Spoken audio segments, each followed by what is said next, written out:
In this tutorial, we're going to talk about Windows system settings that are recommended for use with Pro Tools. Pro Tools can be affected by other software and hardware drivers installed on your computer. For optimal performance, it's recommended that you do a few things. Avoid running other Windows programs at the same time. Close down email, Word, anything that you think is small but actually takes up resources. Clean up background programs. This means you should disable as many software utilities that are running in the background as you can. You can click Control-Alt-Delete and then click on Processes to have a look at which programs are running in the background. Let me just drag this down here. As you can see, I've got a lot. And if Pro Tools wants to take up to 85% of my CPU power, this could be a problem.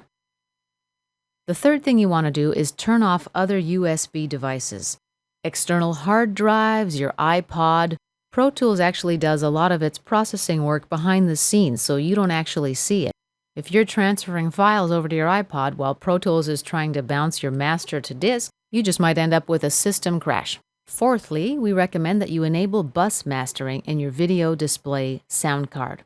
You can access your video card by right-clicking on your desktop and choosing Properties, or by going to your Control panel, System, Hardware, Device Manager.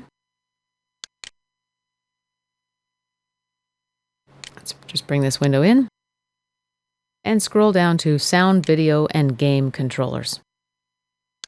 My video codecs. Cancel out of that, and close the Control panel. Finally, disable other networking cards, other than the FireWire card that's connecting your MIDI and audio device to your computer. You want to disable wireless if you're not using it also. If you've got the network card and no wireless network is present, the card should be disabled as well. And this concludes our overview of recommended Windows settings.